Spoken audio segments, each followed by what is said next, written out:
So, hello everyone. We'll kick off the third and final session today. This session is about nature-based solutions in net zero, avoiding greenwashing and supporting sustainable development. So I'm glad you can join us for this. My name is Dr. Steve Smith. I'm based here at the University of Oxford. I'm a researcher in climate science and policy. And one of the things I do is I help lead the Oxford Net Zero initiative here, which is very much focused on how we achieve net zero emissions rapidly and sustainably and effectively. So I'm delighted to be chairing this session. I think it's been a running theme throughout this day and something that we're all aware of, that nature and climate go hand in hand. You cannot separate carbon from biodiversity. And in the climate sphere, which is where I work most primarily, net zero has skyrocketed in the last few years from slightly obscure scientific finding, scientific concept, the discovery that in order to stabilize global temperatures, we need to reach this state, this global state where we have a balance of sources and sinks of anthropogenic CO2 emissions. It's rocketed right through now to being an organizing principle, a guiding light, not only internationally through the Paris Agreement, but also at national levels, governments pledging to go net zero, and even down to the level actually of individual corporations and entities. And I think this drive to net zero that we're seeing has done two things that are relevant for this discussion today. One is it's really shown that we need to deal with all emissions. So there is nowhere to hide. We need dramatic systems change and drawing down of emissions from fossil fuel CO2 sources. But we also need to deal with those emissions that come from the land, from our destruction of nature, from our use of land for agriculture and other purposes. The second thing it's done, as well as focusing on all sources of emissions and needing to deal with them, is it's introduced this idea of the net in net zero. This is the idea that we can balance out some residual emissions and maybe even go beyond that through sinks. So not just dealing with emissions, but actually removing stuff out of the atmosphere. And of course, the land is one of these vital resources and perhaps the most available resource right now to start doing that. So this has thrown up a bunch of really interesting questions at the intersection, of course, of nature and climate.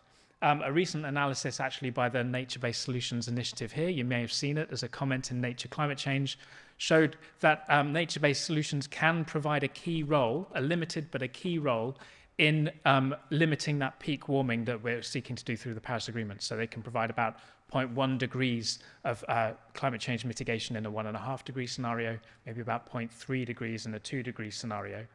So what do these potential contributions from nature look like in halting climate change, and how should they be placed into context with action on fossil fuel emissions and other sources? What are the challenges actually at the national level in implementing these potentials?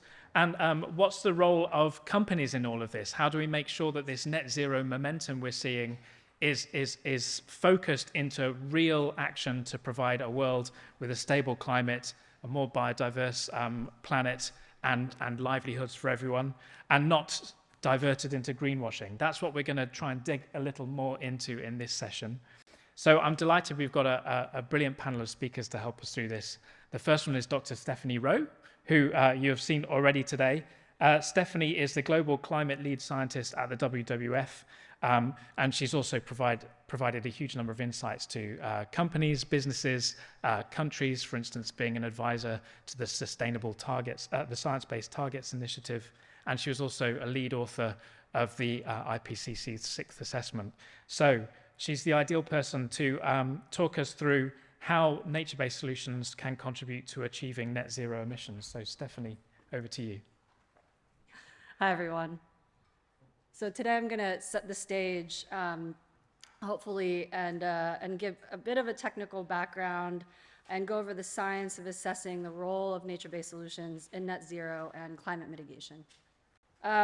The recent IPCC report was released in April of this past year on climate mitigation, and it concluded that to meet the pathway for 1.5 degrees, global greenhouse gas emissions peak by about 2025 at the latest. Then they are cut in half by 2030, and then CO2 emissions are reduced to net zero by the early 2050s. And this task is especially daunting as emissions actually have grown by about 12% over the last decade since 2010 to about 59 gigatons per year in 2019, and this is currently about where it is today. And then it's also important to note that even if we meet these milestones that are daunting, it's almost inevitable that we will overshoot or temporarily exceed 1.5 degrees before returning back down to 1.5 degrees by the end of the century. The good news is that the IPCC also found that there are solutions available now in every sector that can at least have emissions by 2030, so set us on that path to net zero. And many of these options result in net cost savings and deliver social and environmental co-benefits. And in this figure, you can see a summary of some of these solutions available in the energy and land sectors. And of course, there are solutions across many other sectors, including buildings, transport, industry. But I just wanted to set this here, and this shows the relative costs of these solutions. So the land sector, which includes agriculture, forestry, and other land use, or in IPCC speak, AFOLU, is critical for climate mitigation. It's both a significant source and sink of greenhouse gas emissions. As you can see here in 2019, emissions rose to about 13 gigatons per year, where about half of it comes from land use change, and then half of it comes from non-CO2 emissions from agriculture. And then, of course, terrestrial systems also absorbed about 12 gigatons per year, both looking at natural and managed sinks.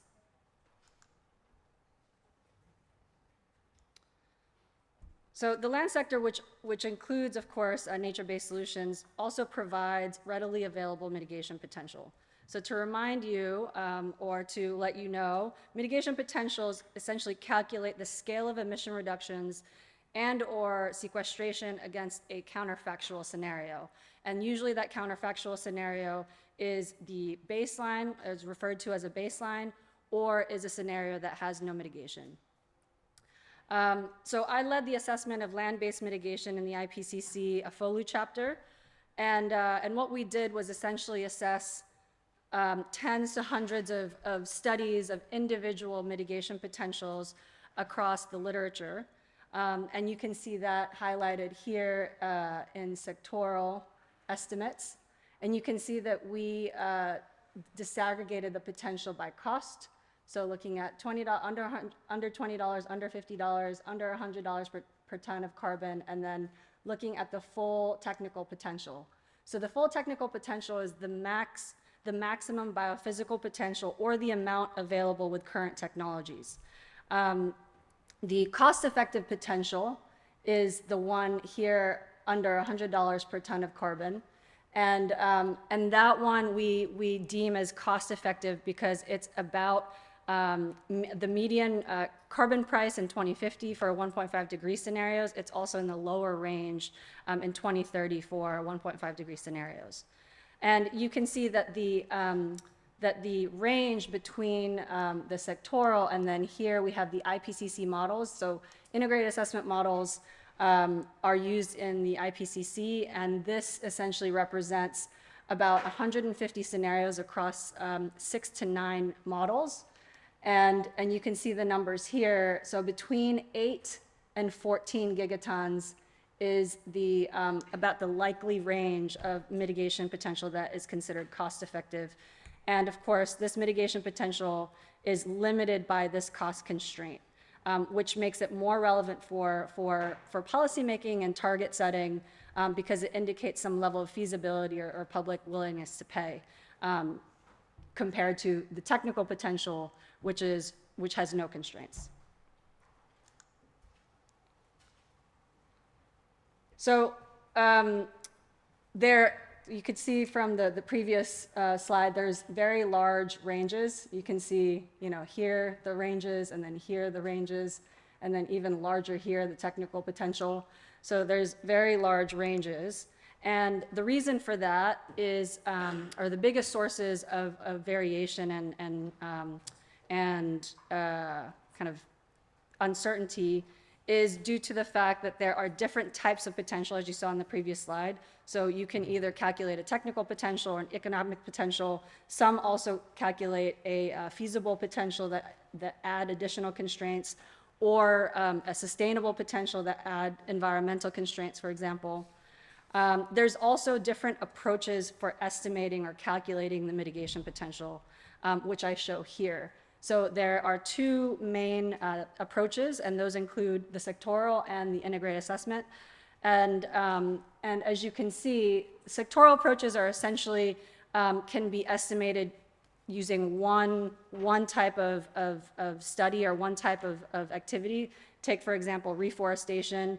You do a remote sensing exercise trying to assess the mitigation potential of reforestation. There's also sectoral models. For example, forestry sectoral models that assess mitigation, whereas integrated assessment models are link all sectors in the economy to the climate system. So they are able to account for cross-sector and intra-sector interactions and trade-offs, including land competition, food prices, et cetera.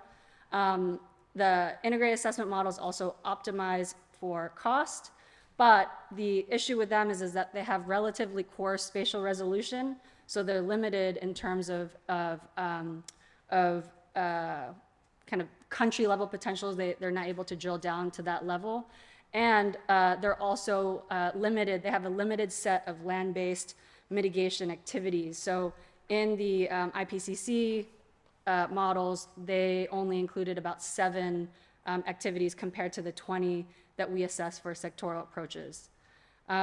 So you can see from our latest study here, published last year on regional and country level potentials, there are big differences between the estimates. So you can see, technical cost effective is about 40% of the technical potential, and then the integrated assessment model potential is about 60% of the cost effective potential. And these both have the same prices, carbon prices, about $100 per ton of carbon.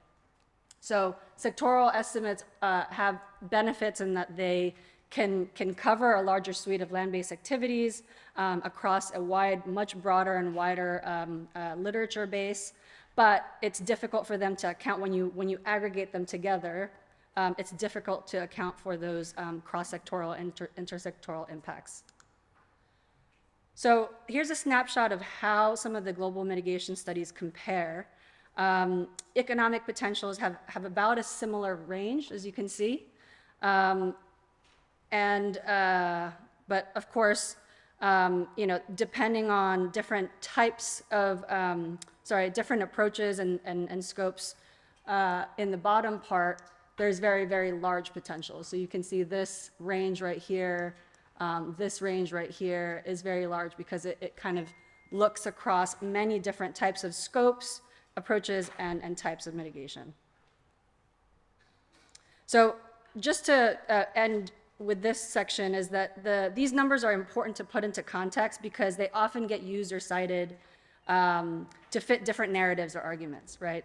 And different arguments and narratives related to, for example, setting targets or financing or policy or even public acceptance. And so this is why these estimates are, I think, care should be very much taken in putting into context these estimates, and which is why a lot of the scientific which is why a lot of the kind of scientific community is and the policy community is arguing in favor of using economic potentials as much as possible if we're talking about using them for decision making. So now that we've reviewed land sector mitigation potential, we should also know whether it's a good proxy for nature-based solutions potential, right? Many studies refer to mitigation potential from the land sector, from natural climate solutions, and from nature-based solutions as kind of synonymous with each other. So let's see if this is the case. I did a very quick exercise here where I applied the NbS principles and some of the related typologies to our recent paper and the IPCC activities. And we found that of the 20 sectoral activities, only 6 are not considered nature-based solutions, and those include addressing enteric fermentation, manure management through digesters, demand-side potentials including shifting diets, reducing food waste, wood substitution, and BECS. And similarly, of the 7 land-based measures in IAMs, 3 are not considered NbS. So I then reworked and aggregated the potentials based on those activities that we identified as NbS in the previous slide. And I compared that to the land sector cost-effective estimate of 8 to 14 gigatons here, and find that cost-effective potentials from NbS amounted to about 5.2 to 11.7 gigatons. So that's about 65 to 85% of the land sector potential. So it's an average of about 75%. So that shows that land sector is a decent proxy for assessing the nature-based solutions potential. But of course, you know, the 3/4 rule is a very, very rough approximation, and it's important to note that this estimate doesn't include ocean potentials or the nature-based potentials from cities, nor does it consider the quality to deliver on NbS outcomes. For example, a lot of these potentials include afforestation, reforestation as one activity rather than separate activities, so it's difficult to disaggregate that in terms of the quality of the outcome. All right, so looking across NbS activities, I've listed here the highest cost-effective potentials in order, with reducing deforestation being the largest by almost double or triple the others. About 40% of nature-based solutions potential in this, from our study, is from emission reductions, and 60% is from carbon dioxide removals. We also found that coastal wetlands and peatlands have the highest mitigation density. You can see here these numbers represent mitigation density, which is the amount of mitigation per unit area. So per unit area, mangroves have very, very high mitigation density, the protection of mangroves and the protection of peatlands, which you could see here. And then I would also say on cost quickly that protection of ecosystems, forest management, and soil carbon are the most cost effective. They're all over, they're all 60% or to 90% are cost effective compared to technical. Whereas afforestation, reforestation, and agroforestry are the most costly and are between 15 to 20% of technical potential is cost effective. So global potentials are important for understanding the role in the global carbon budgets and net zero pathways, but regional and country level and subnational potentials are much more relevant for on-the-ground decision-making, of course. So it's the reason why we decided to do this this study, is to provide country-level potentials. And as you can see from the map on the left, total nature-based solutions potential is concentrated in developing countries with large land areas. So you can also see the percentage breakdown here, where the highest is in Asian developing Pacific, and then Latin America, Africa, developed countries, and Eastern Europe. However, the highest mitigation density is in small tropical countries with wetlands, as you can see in the map to your right. Okay, so now that we understand the relative amount of potential from nature-based solution activities, how do they contribute to net zero and a 1.5 degree pathway? So based on current policies projected in the latest IPCC report, which you can see in the red line, total mitigation for 1.5 degrees, so mitigation would be the difference between the red line and the blue line, is approximately 20 to 30 gigatons in 2030 and about 50 gigatons in 2050. And you compare that to the mitigation potentials in the land sector of about 8 to 14, and nature-based solutions of about 5 to 12, we end up with mitigation contributions of about 16 to 28% roughly from the land sector to total mitigation in 2050, and then about 10 to 24% of mitigation potential of nature-based solutions in 2050. So that, very clearly means that nature-based solutions cannot compensate for delayed emission reductions in other sectors. Given it's only 10 to 24%, it's a significant amount, but certainly not nearly enough to compensate. And it's important to note that these numbers are for greenhouse gas emissions. So net zero in 2050 is for CO2. Net zero GHGs is actually 20 years later. So an average of about 2070, reaching 2070. So you can see this is why there's still emissions here in 2050. And then I just also want to note that the science on global net zero and nature-based solutions potential is relatively straightforward when you compare it to how it actually applies to countries and companies, where there's plenty of room for interpretation, implementation, and even potential abuse, which other speakers will cover. So you could see from this figure that we mapped cost-effective potential as a share of total emissions on the y-axis, and then feasibility score, which incorporates 6 feasibility dimensions of the IPCC here on the x-axis, and you see that about 15% of countries have NbS potential that exceed their total emissions, so they are above that 100% line right there. So they have high ability to reach net zero, but of course, how is this going? Because nature-based solutions are disaggregated across countries, are these countries going to, give their other removals or emission reductions to other countries, to those that perhaps, have higher residual emissions? Are they going to give it to companies? So that's one of the questions, again, that other speakers will go into here.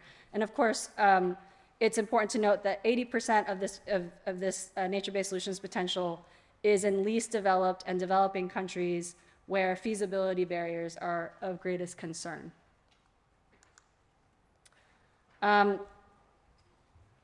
So although interpretation of numbers and are where a lot of the credibility issues arise, it's also important to highlight the uncertainties with land and nature-based solutions mitigation estimates. So here I've listed some of the main limitations that a majority of the studies don't consider, including future impacts of climate change, biophysical effects, again, the quality of NbS activities and outcomes, potential from oceans and grasslands, and I should also include here nature-based solutions in cities, permanence and impact on the climate system beyond 2100, as well as feasibility concerns beyond cost. So there's plenty of room for refining and improving estimates, of course, as there is in all science. But I want to just end on this, which is estimating potentials is really important, but as many of the speakers today have emphasized, the main task ahead is on implementation and realizing these potentials. And what we see is that progress on realizing potential to date has been modest. According to the IPCC, the policies and economic tools have delivered about 0.55 gigatons per year over the last decade, or between 2010 and 2019. That's about 5 to 10% of the mitigation potential that we looked at for nature-based solutions. So there is a large gap between where we are and where we need to be, so implementation over the next decade is critical. And since I'm a little over time now, I'm just going to leave these 7 takeaways here for you to look over, and just want to highlight the last 3 here, which is, of course, we need to refine and improve mitigation estimates, but make progress on implementation, and of course the next 8 years is critical. Thank you very much.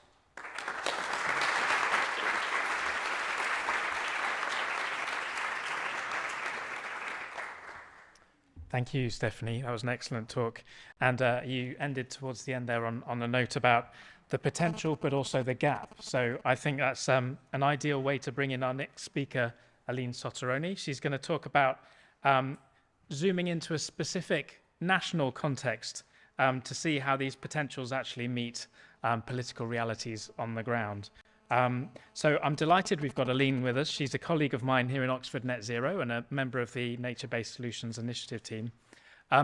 Aline's one of those valuable people who brings mathematics to environmental science. So she did her PhD in applied computing at Brazil's National Institute for Space Research, then went on to work in Austria at the International Institute for Applied Systems Analysis, IASA, before joining us at Oxford. So Aline's expertise is in regional economic and land modeling and policy evaluation, and we're going to hear from her about Brazil. So over to you, Aline. Okay, so now I'd like to invite you to deep dive into Brazil. I'm going to discuss the critical measures for credible Brazil's net zero pathway. And this work has been developed in collaboration with researchers, colleagues from INPE, COP-UFRJ, IASA, and here University of Oxford. But let me start sharing a couple of things about Brazil. Brazil has 6 different biomes, with its native vegetation ranging from rainforest in the north to natural grasslands in the south. And about 20% of the Brazilian Amazon has been deforested. Half of the Cerrado biome is gone, and less than 20% of the Atlantic forest remains. And it's important to say that land use change, which includes deforestation, is the second largest source of greenhouse gas emissions and the biggest driver of biodiversity loss. And deforestation and degradation they also decrease ecosystems' resilience to climate change. The Amazon, parts of the Brazilian Amazon, for example, are already acting as a carbon source instead of a carbon sink. And deforestation in Brazil is happening in public lands, but also in private properties. Roughly speaking, almost half of Brazil's native vegetation is located in farms. So it's important to have a regulation, a law that controls, that regulates the land use within those areas. And this law is Brazil's Forest Code. It dates back to the 60s, but it has never been fully enforced. And I could say several things about the Forest Code, but I just want to highlight here that this legislation is used to define a very particular detail in the Brazilian context, and very important, which is legal and illegal deforestation. And just for the sake of simplicity, every time I say deforestation here, I actually mean native vegetation conversion.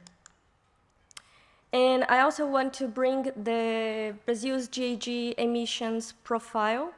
And while at global level, the emissions from the AFOLU sectors, they correspond to 1/3 of the total gross emissions. It's a slightly different number from the one Stephanie has shown, because now I'm just taking into account the gross emissions. In Brazil, it's the other way around. These 2 sectors, they are responsible for more than 2/3 of the country's emissions, with deforestation being the largest single source of emissions in Brazil. And let's briefly talk about Brazil's NDC. Brazil's NDC is not ambitious. Latest NDC is not ambitious. It's not aligned with no regression and progression principles of the Paris Agreement. And this is pretty much because Brazil's government changed the emissions reference levels and kept the same emissions reduction targets. And as a result, the country gave itself an extra emissions budget. And although Brazil's NDC has a net zero GHG commitment, so different from other countries, it's GHG, not only CO2, it's not robust. It's not a robust plan. And I'd like to call your attention to the fact that Brazil is one of the top emitters in the world, and it also has a historical responsibility. And the question, it's an important question, okay. The question that remains is, what is needed for Brazil to increase its ambition and deliver on its promises? And to help answer this question, we are using a regional integrated assessment modeling approach, where we are combining two regional versions of global models, Global Brazil for the land use, agricultural sectors, and BLUES for the energy, IP, and waste sectors. And we are projecting emissions per sector in Brazil in the future. And I just want to highlight that these models, different from global models, they are regional versions. They capture better the country's specificities. They have better resolutions, better data, and they allow us also to create real policy scenarios. So to evaluate what is a credible net zero pathway for Brazil, we run some scenarios.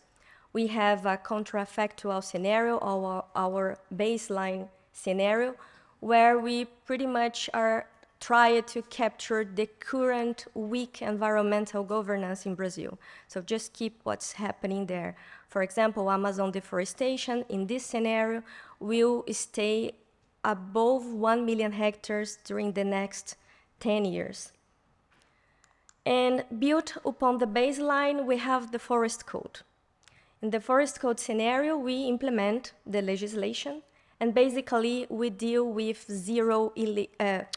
illegal deforestation. So it's a zero illegal deforestation scenario. And we also have some native vegetation restoration.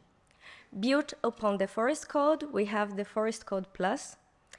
We go beyond the forest code, and in this scenario, we really address deforestation. So it's a really zero deforestation, legal and illegal, with also large-scale restoration. And finally, we have net zero trajectories of these three scenarios. And basically, the difference from the previous ones is that by construction, in this scenario, we make the models to reach net zero, allowing, for example, the energy sector to go beyond the agreed and installed infrastructure to deploy negative emissions technologies such as BECS.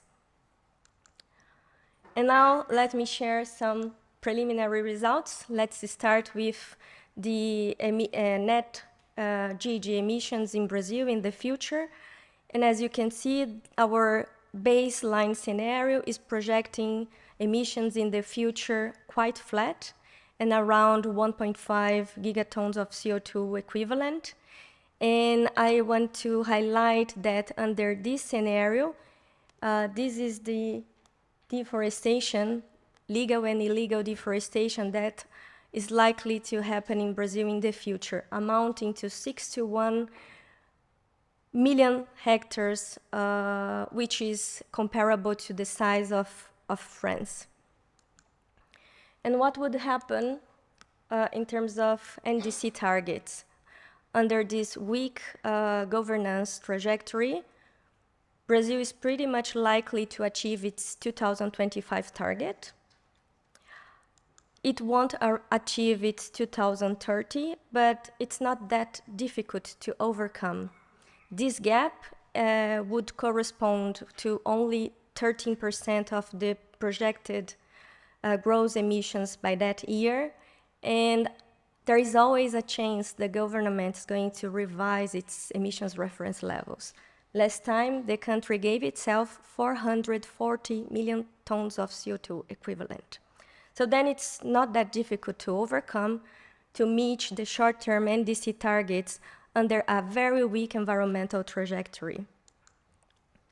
And of course, Brazil is not going to achieve net zero under this trajectory, and this is the gap between ambition and implementation. And well, with models, models are interesting to answer what-if questions. we asked ourselves, what would happen if Brazil keeps the current weak environmental governance, but it still claims it's going to achieve net zero by mid-century? So we'll let the models see if this work can be done, basically by allowing the energy sector to deploy negative emissions technologies. And the result from our modeling approach is this one. So no solution, infeasible solution. It means that there is no way for Brazil to keep deforesting, not restoring, not sustainably managing, not shifting agriculture, no way to get to net zero this way. And this points to the mismatch between short and long-term targets, the lack of ambition, and also the risk of climate inaction by the Brazilian government in the short term. But what would happen if Brazil implements the forest code?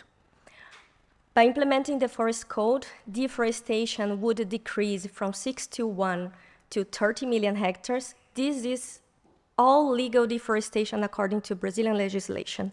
And this is comparable to the size of one Italy. But then we could, in this scenario, we would also have some restoration. And I have to highlight here that in our modeling approach, restoration here is really native vegetation restoration, not afforestation. We can disentangle, disaggregate these things. So by implementing the forest code, the gap to net zero would be reduced by 1/3, but still not enough to reach net zero. And what would happen if Brazil goes beyond the forest code and have a zero deforestation legislation, large-scale native vegetation restoration? Well, under this scenario, the gap to net zero would be reduced by 2/3, and Brazil would stay below a linear trajectory towards net zero by around 240. And we also run these scenarios under a net zero trajectory.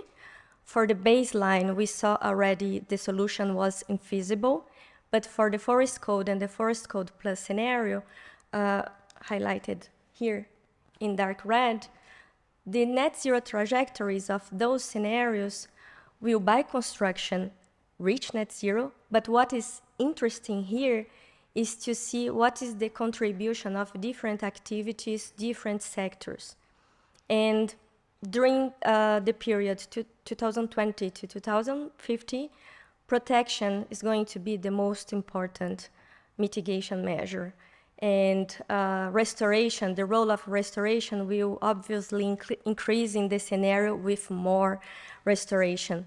But it's interesting to see that the energy sector, the orange part, will decrease from the forest code to the forest code plus scenario.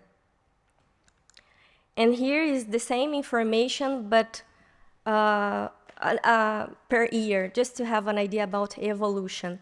So it will start with protection, and then restoration has to start together because it takes time, it takes years to decades to recover, to restore ecosystems.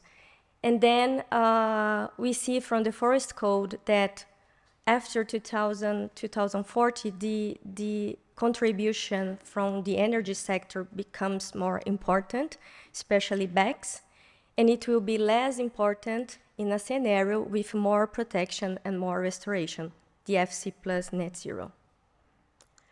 In summary, Brazil's current NDC really needs to be revised. It's not ambition. There is a mismatch between short and long-term targets. It points to the risk of climate inaction by Brazilian government in the short term, and we don't have time for climate inaction anymore. Protection, and especially here avoiding deforestation, is the most important nature-based solution, and it's capable to promote deep and fast emissions reduction in Brazil. So it's ready to be used now. And if just remember what happened in Brazil a couple of years ago, from 2004 to 2012, Amazon deforestation rates decreased by more than 80%. Other biomes were uncovered. So what is needed? Just come back to that policies and go beyond that. That's what is needed. And well, implementing the forest code is important, but as I said, it has to go beyond the forest code to face the challenges we have. And more protection, as more protection we have, protection and restoration, less negative emissions technologies will be needed for Brazil to achieve net zero. And we know that those technologies, they are expensive, they are not available at large scale, and it's very risky to leave these solutions or to deal with this problem later on. And finally, there is no credible net zero pathway for Brazil without nature-based solutions and especially protection. And my final slide. I just want to say a couple of things about net zero and zero deforestation. Brazil is a major producer and exporter of commodities such as soy and beef. Soy and beef are really driving deforestation in Brazil. Around 85% of the deforestation in the Amazon ends up in the cattle ranching sector. Governance is key to fight deforestation, but the private sector can also play an important role, especially when governance, political will is absent. There are several commitments, supply chain agreements out there, but so far they are ineffective. And there are companies from the forest, food, land, and agricultural sectors that have net zero commitments, but they are failing to deliver on their net zero commitments because they are not really addressing zero deforestation. And there are also some policies out there. For example, the EU proposal on deforestation-free commodities. UK has the UK due diligence on forestry risk commodities as well. And these proposals, they aim to clean deforestation from supply chain agreements, from consumptions, from the countries, these regions' consumption. And we are working, evaluating those proposals to see the environmental impact of that, to foresee the leakage, but more importantly, to make recommendations to make them less ineffective. And one of our recommendations speaks directly to companies. So then we come back to the issue of companies, net zero, zero deforestation. They are all connected, and it has to be addressed, and soon. Thank you for your attention, and happy to discuss.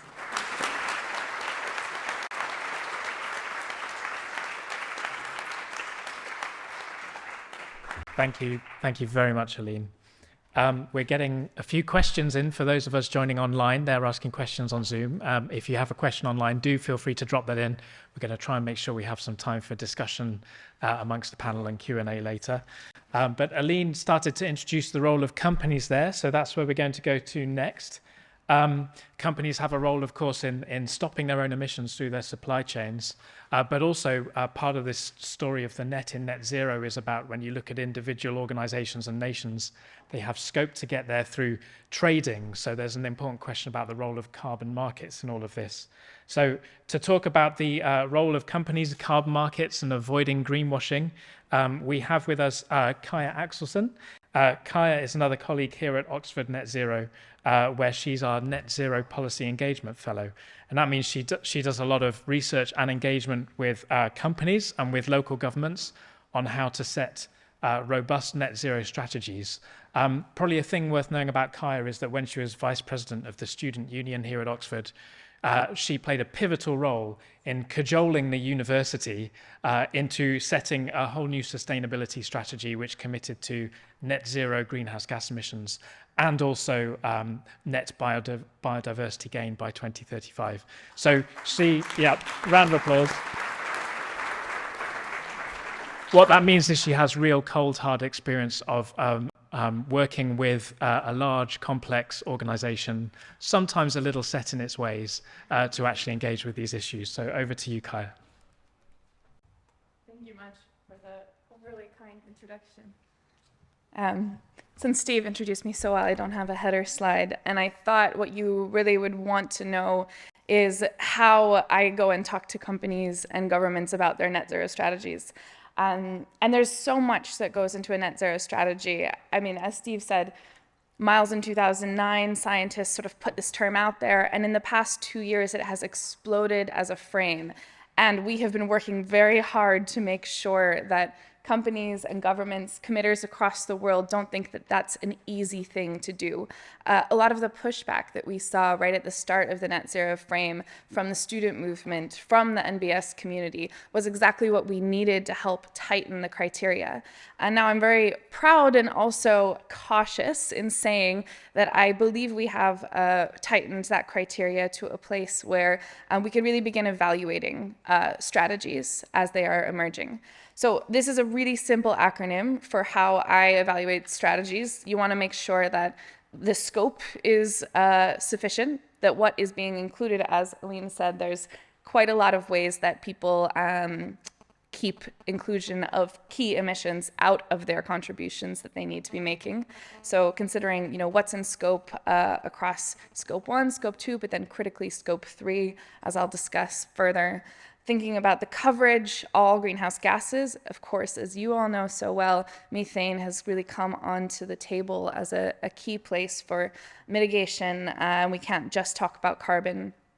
We need to be considering if offsetting is being used as a delay tactic. I really appreciated the reference to the term residual earlier. We'll talk about that later as well. And then reporting and accountability, how do we know? And equity for local workers, communities, and then kind of from a fair share perspective, what are the global impacts of going too soon or not soon enough? So I'm gonna focus really on the supply chain piece, that scope piece, and offsetting today, though I'm sure we could cover in a longer session kind of the whole score. And the first thing that I want to talk about is that these kind of go together. So a report using the net zero stocktake data that Steve and the team have been brilliantly pulling together for a couple of years now shows that companies are more likely to rely on offsets if they're being ambitious about their scope 3 targets. Interesting how that works. They realize they have more to do. They say, oh, let's have someone else do it. But you can think about it another way as well. We have this incredible opportunity here, and that we've just convinced, hopefully, every country and every company in the world that they need to go the full mile. They can't just set a sustainability target as an interim emissions reduction target. They have to go all the way to what gets us to global net zero. And that means that there's a huge amount of investment potential, and there's a huge amount of cash waiting to be spent on the issues that you all care about. And of course, you're going to say to me, it's not that easy. We've seen these projects go wrong. And for all of those reasons, that's exactly why we need to be setting really strong conditions on the use of offsets and on our supply chain management processes. So one thing that we have looked into through the Net Zero Tracker is of the companies, it's actually not as many companies as we would like yet that have set a net zero target. It's about 1/3 of the Forbes 2000 list, so the largest companies in the world. But that's up from a year ago, which was 1/5. So we are seeing a trend increase. Of that 1/3, a little more than 40% have no conditions on their offsets, on their use of offsets, that they have publicly stated yet.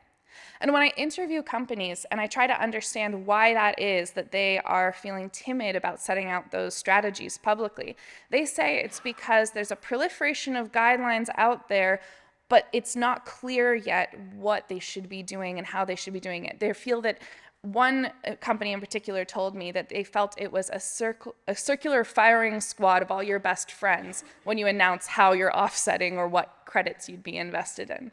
So you can imagine companies would rather stay silent. Their PR teams are like, no, don't be transparent about this. And we're over here like, be transparent about this. It's the only way that we experiment, that we correct the market. So some of the things that we looked at were not perhaps the leadership practices of companies. I really took to heart that criticism earlier that companies are not the leaders, it's the people on the ground doing the mitigation, doing the removals. But among those companies that are daring to experiment with investments today, who aren't just waiting to see what their residuals are, but who are hearing that this critical 8 years that we have is where and how we need to invest, of those companies, I was curious to find out what kind of investments they were making. And I, of course, pointed them towards the nature-based principles when I talked to them. I had to put that up there. It's so beautiful. If you haven't read through them, I'm sure most of you have. So some companies that we spoke to, especially in the agriculture and land sector, were very comfortable investing in nature-based solutions, whether through what they consider insetting, which is an emergent term yet to be defined properly, causes me some concern, or through offsetting. They're feeling like, okay, this is something we know, and we feel that it's something that we can invest in. So I spoke to one company in particular that is using an insetting process. They're putting out a request for proposals through their supply chains, and they're saying, farmers, people who have land, what can you do, what projects can you bring us with carbon benefits? And that, I think, was a really good approach in some ways, because it's saying, you know, bottom-up approach. What do you want to do? What would be good for your community? What they said was that they were concerned they weren't able to, for whatever reason, receive the proposals of the quality or the breadth that they would like. And they were saying that there's a real capacity gap in carbon literacy in their supply chains. And there's also a real kind of communications gap in them being able to reach their tier 2, tier 3 suppliers. So I see this as a real opportunity for implementing the nature-based solution principles and for implementing the sustainable development goals. If we invest in capacity training programs, skills transfer programs to help fill those gaps, then we can start seeing companies use supply chain engagement, the understanding that they have to cover their scope 3, to also be, you know, employing local communities, be working together on these projects. Of course, it's not going to be that easy. As we've seen so many times, these projects go wrong. One thing that I worry about, and I did ask this company, was, are you following the same types of considerations or concerns around additionality, making sure that these things, you know, wouldn't have happened otherwise, around permanence, around verifiability, that, say, a credit in the offset market would have to follow? Not to say that the offset market is perfect either, but there are sort of standards. And what I'm seeing is that insetting is yet ill-defined and may end up kind of replicating some of the mistakes that the offsetting market has already kind of begun to correct. But of course, these principles are a really great start. Then there are some other concerns that we have around what does net zero aligned offsetting mean? And many of you have perhaps read our Oxford Principles for Net Zero Aligned Carbon Offsetting. And I want to say that we took a very kind of narrow lens with these principles. These are not meant to be the principles and the complete checklist for everything you need to do to offset. It's what does it mean to offset and have that meet a net zero balance, thinking backwards from that global net zero balance. And there are implications for where NbS kind of comes into that. And so I talked to companies about that. The first principle is, as with the NbS principles, you should be prioritizing reducing your own emissions. Now, the term prioritize was an intentional term there. It doesn't say reduce first and then invest. It means prioritize. It means do what you can. But we still need to be investing in parallel. And I think that that's something that we're concerned about, is everybody going to hold back their investment in, you know, potentially valuable projects because we say reduce first? No, you should prioritize that as your first priority, but that doesn't mean that you can't do those two things in parallel. We are also very concerned that a lot of environmental integrity gets kind of lost in this race to the bottom in the carbon offsets market. You know, looking at $4 a ton offsets, are those going to have the highest environmental integrity? I'm sure that this is something you all think about all the time. And so then we'd refer people back to the NBSI principles. We'd refer people back to the IUCN.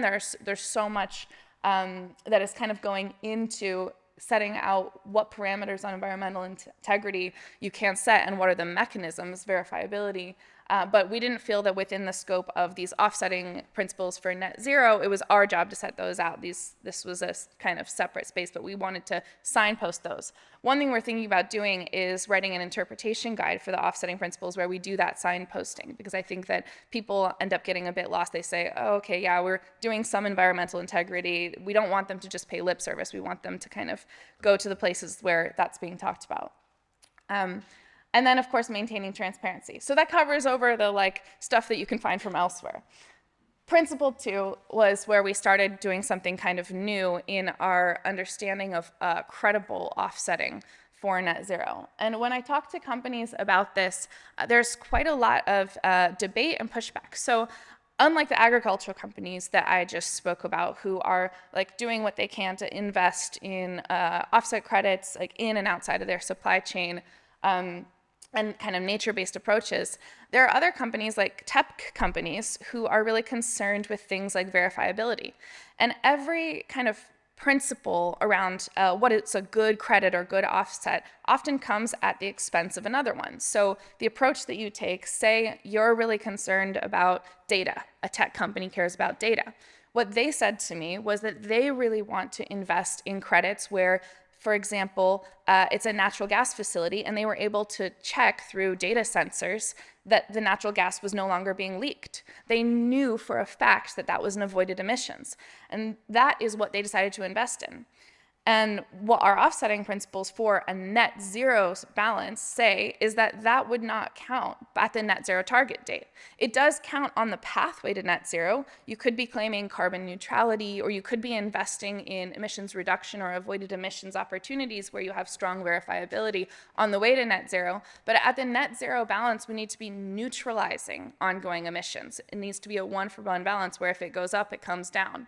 And so we said, shift towards carbon removal as part of your portfolio, as part of your net zero strategy. It doesn't say get rid of all of those avoided emissions credits right away. Those might be part of your strategy, but at the net zero target date, when you're claiming net zero, you need to be removing what you put up. And then avoided emissions and finance reductions as shortcuts, but they may count towards a carbon neutral aim. The whole term carbon neutral is something that is being debated and updated. And there's also really important questions around greenwashing as to how companies are claiming whether something's carbon neutral or net zero. So some of the companies were waiting until things like the VCMI and the TVSCM put out some guidelines for them before they set out their strategy. So I think because the VCMI and the TVSCM have started to put out some of those draft guidelines, we are going to start to see companies saying, okay, as part of our carbon neutral step on the way to net zero, we've done this and this, and then we're offsetting in this way. But it'll be really interesting to see how these emerging standards end up shifting the market one way or the other. And hopefully we don't see the kind of drastic shift where suddenly everyone's like, no, we can't invest in nature-based removals, or no, we can't invest in avoided emissions. Invest in what you think is the highest quality, best offsets. But in the long term, there's been something that's been really, really missing from the credit market. People at Carbon Direct, which is a think tank over and a consulting firm over in the US, did an analysis of Berkeley's carbon registry. And what they found was that less than 50% of the carbon market in registries actually had any removals in it at all. And so, because they were counting on avoided emissions or reductions, there was no removal, there's no carbon being drawn down into 50% of the market. That does not represent us on track to net zero. And furthermore, long-term removals with truly strong governance, if it's nature-based removals, or removals with geological storage on the scale of perhaps 1,000 years of storage, were hardly there in the market at all.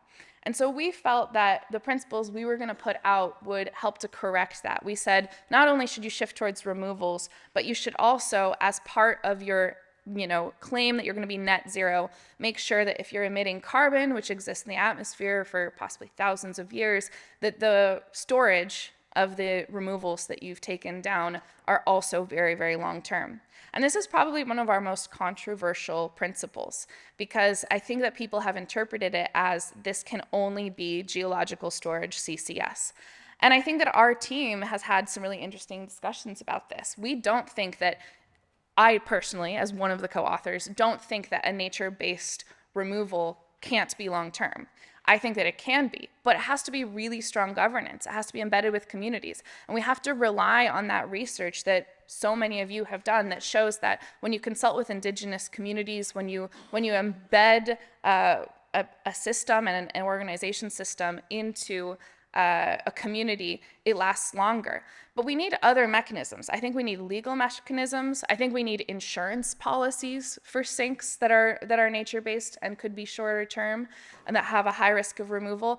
And we need to do more than just buffer pools, because I think buffer pools has kind of been the approach. Oh, if we buy enough of a buffer pool of offset credits over here, then we should be good. And as earlier folks have pointed out, it doesn't leave enough room for experimentation and adaptive management. So a final thing that I think people in the general kind of offsetting circles are talking about is maybe let's not call it offsetting. Maybe let's talk about the contributions that we want companies to make outside of balancing anything against their scope 1 through 3 emissions. There's a whole book out there called Net Positive now. And I think that kind of capturing what companies should be doing outside of that 1 through 3 in terms of a separate nature target could also be a valuable solution to help companies think about things in a more robust way. Oops. And then principle 4 was about setting long-term agreements. So kind of getting to this point of how do you know that something will be long-term. Forming alliances and aggregating demand and supply. We've seen some really innovative companies who are kind of pulling together. They're saying the offset credits that we want in the market, the technology that we want to invest in is just not currently market ready. So we're going to create purchasers syndicates and band together and invest in this technology so it can scale, so it's ready by the time we feel we might have to rely on it. And then, of course, supporting nature preservation and restoration in its own right. As I was saying, a separate nature target is really important. So those are the kind of the bundle of 4th principles that we want considered as part of our whole context of the Oxford Net Zero principles. And this is a portfolio-based model that you could think about in terms of your offsets and credits. You see that emissions reductions with long-lived storage is kind of moving up. So that by the 2050 target date, 100% of your portfolio would be that. But we've injected kind of nature with its opportunity to conserve itself and to restore itself. And you've injected emissions reductions opportunities with the financing that they need on the path to net zero. And that, I'm going to skip to my final slide and just say that there's kind of different debates on how long is long term. And I think this is a discussion that we are still having.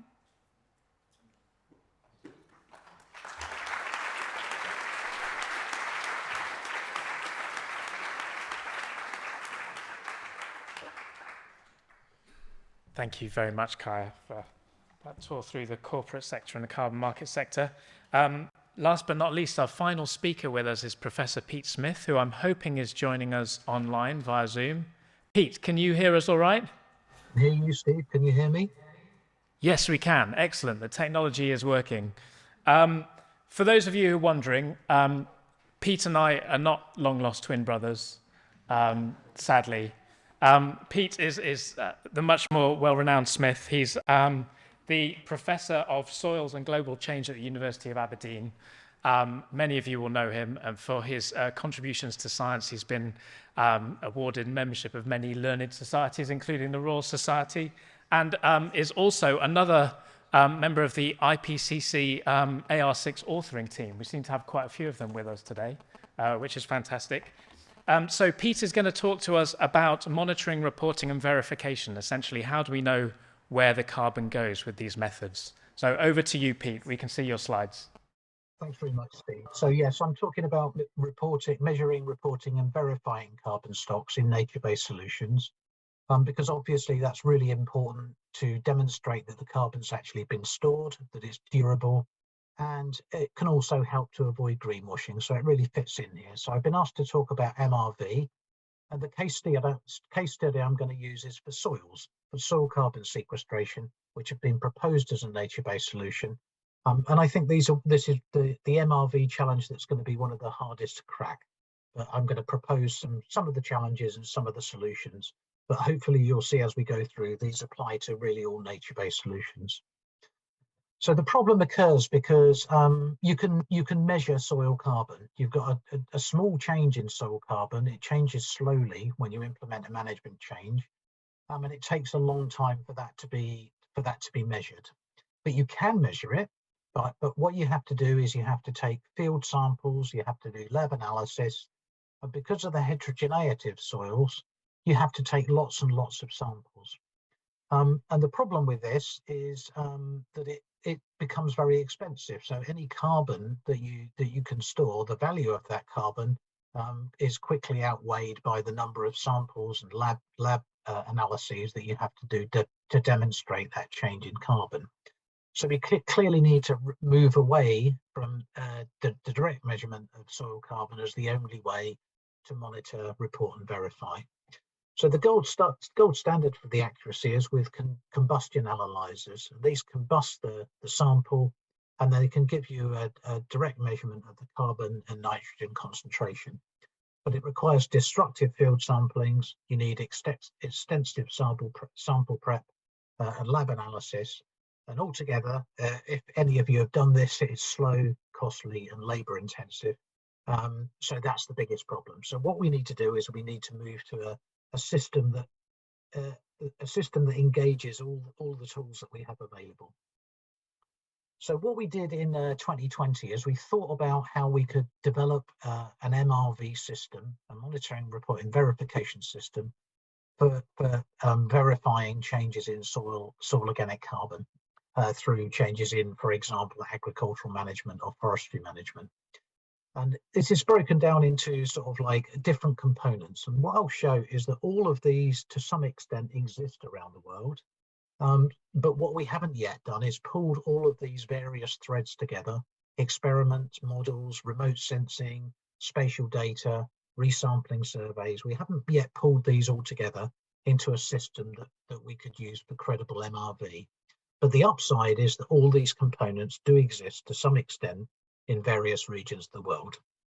I'm just going to go through each one in the 15 minutes that I've got in a little, just show you one slide on each, just to show you what we've got available for each of these components.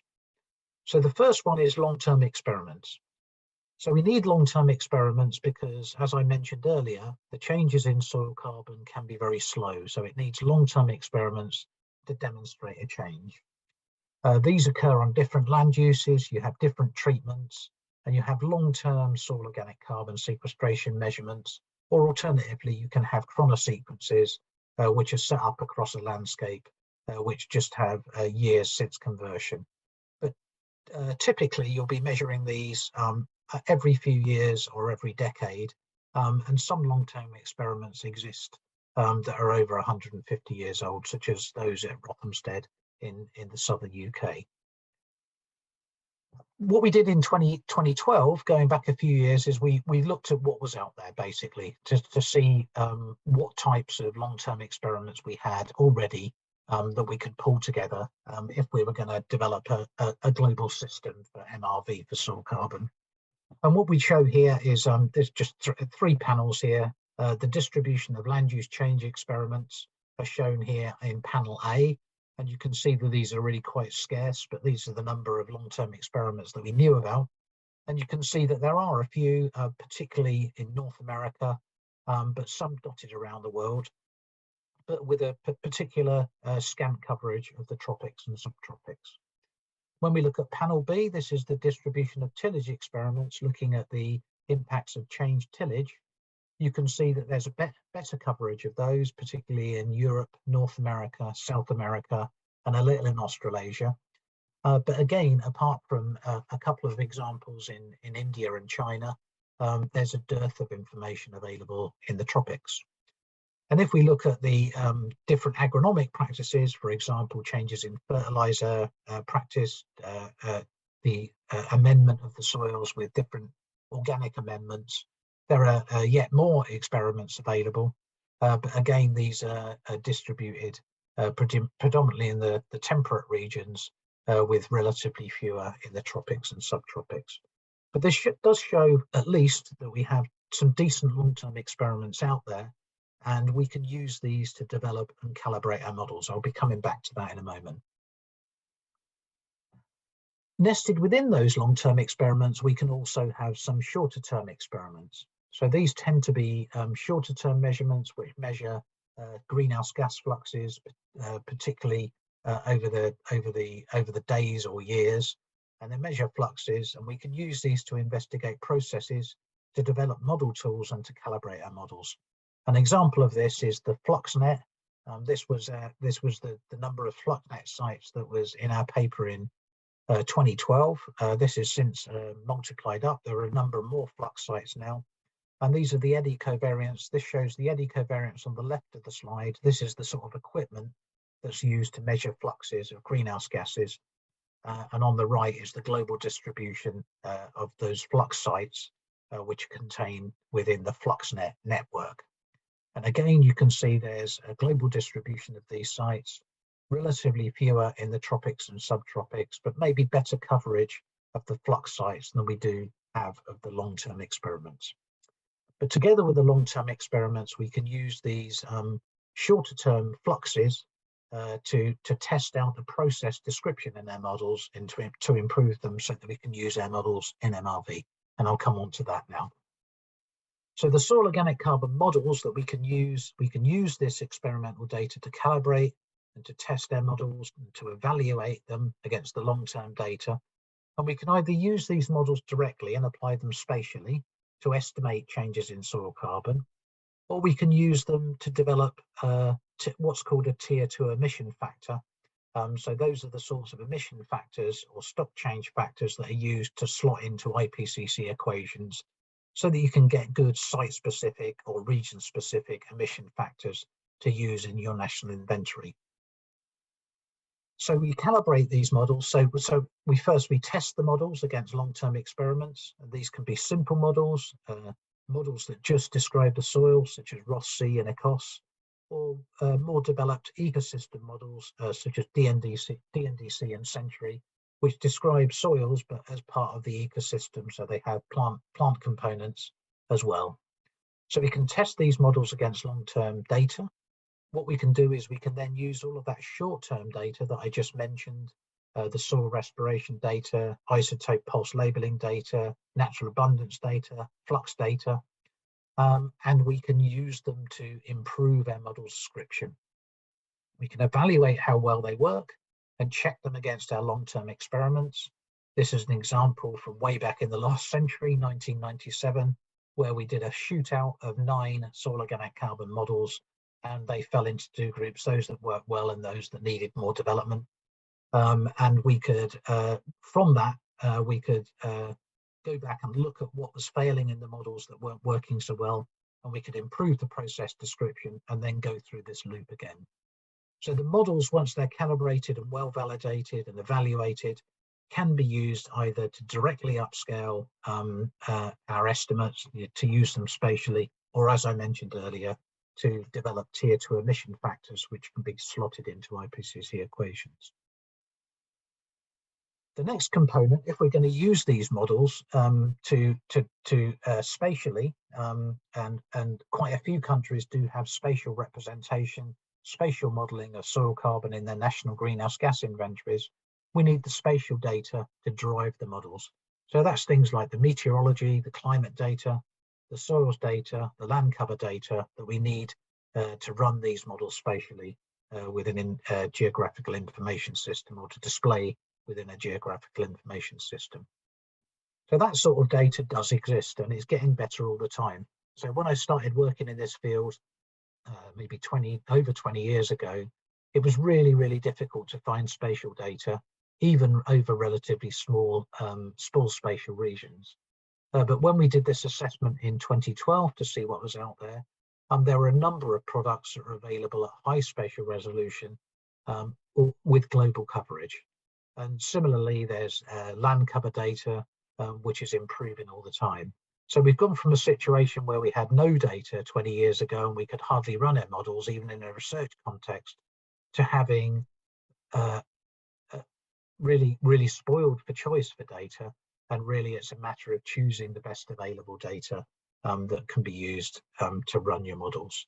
But this sort of data does exist, and we do have global coverage, and it covers not only the temperate regions, but also the tropics and subtropics and boreal regions quite well. The next thing we need to do is we need to run the models with activity data. Activity data is just another way of saying what management practices have been applied on the land to cause a change in soil carbon.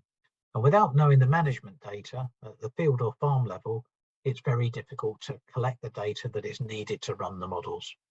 So this sort of information we need at the field or farm level, and these are things like what crops been planted, what management practices are used.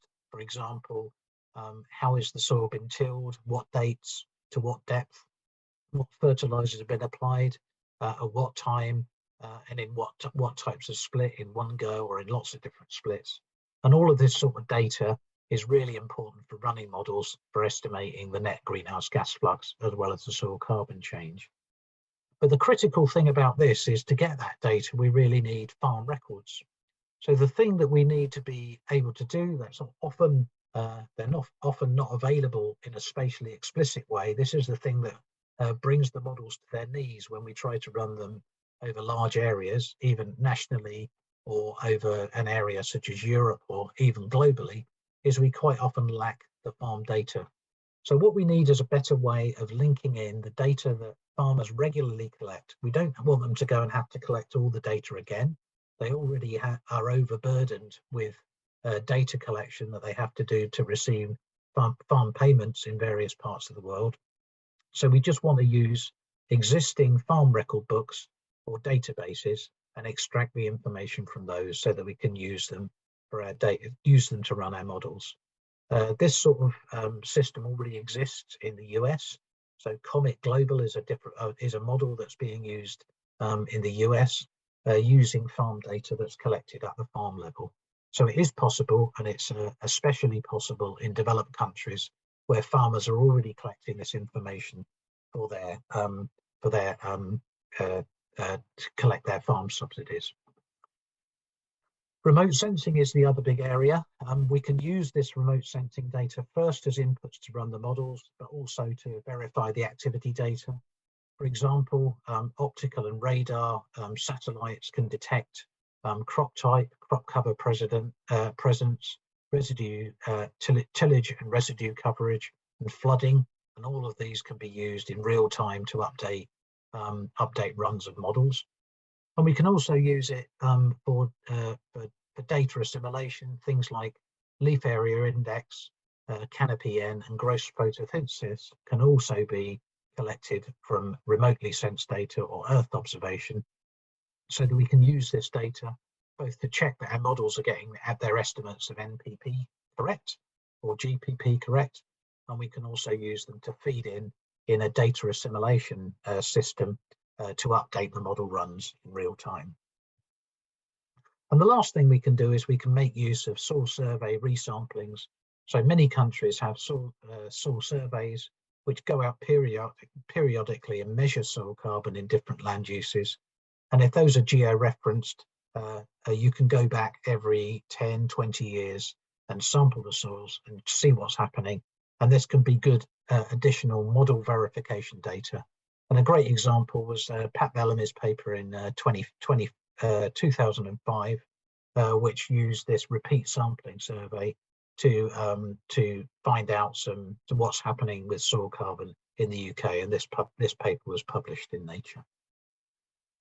So in summary, I think the MRV challenges and the potential solutions are available, and they're the same for all nature-based solutions, but I think soil is the toughest nut to crack. You can go and stick a tape measure round the trunk of a tree, and you can measure how that tree's grown in a year, and you can use allometric equations to scale it up. But with soil carbon, it's more difficult. You can't just do that. So you need to take soil samples. So I think if we can solve the soil carbon sequestration MRV challenge, then we can solve them all.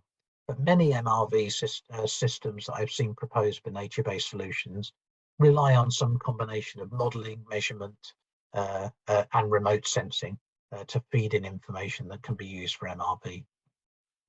One of the biggest barriers to implementation of soil carbon sequestration, why it hasn't taken off so much, is the challenge of MRV, is the cost of monitoring, reporting and verifying that soil carbon and showing that you don't have reversals and that soil carbon has actually changed.